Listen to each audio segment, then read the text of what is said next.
भारत में HMPV virus के मामले लगातार बढ़ रहे हैं, जिससे लोगों में दहशत फैल गया है। दरअसल देश में अब तक इस वायरस के कई मामले सामने आ चुके हैं, जो कि अलग अलग राज्यों से सामने आए हैं। और सिर्फ भारत में ही नहीं, चीन से शुरू हुए इस वायरस की जद में अब आसपास के कई देश भी आ गए हैं, जिससे पूरे विश्व में सनसनी फैल गई है। इस वायरस ने लोगों के जहन में कोरोना वायरस संक्रमण की बुरी यादों को ताज़ा कर दिया है। ऐसा इसलिए क्योंकि इस नए वायरस के लक्षण भी कोरोना की ही तरह हैं। और दुनिया भर को दहला चुकी कोविड-19 महामारी के बाद जिस रफ्तार से ये नया एचएमपी वायरस फैल रहा है, इस वायरस ने सभी को कोरोना काल की याद दिला दी है, जिससे लोगों के मन में डर उत्पन्न हो गया है।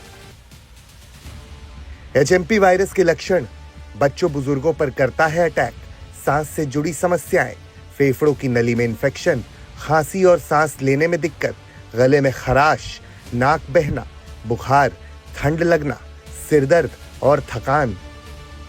भारत में एचएमपीवी के सामने आए कुल मामलों की बात करें तो अब तक भारत में करीब एचएमपीवी संक्रमितों की संख्या 12 थी, जो अब बढ़कर 13 हो गई है। और गौरतलब है कि जितने भी मामले सामने आए हैं वो अलग अलग राज्यों से सामने आए हैं, और उनमें से ज्यादातर बच्चे ही इस वायरस की गिरफ्त में आए हैं। ये बच्चे कैसे इस वायरस के चपेट में आए हैं, ये तो अब तक साफ नहीं हो पाया है, लेकिन बढ़ते मामलों ने चिंता बढ़ा दी है। केंद्र से लेकर राज्य सरकारें सतर्क हैं। हर राज्य की सरकार ने इसे काबू करने और इससे निपटने के लिए अपने अपने स्तर पर तैयारियां शुरू कर दी हैं।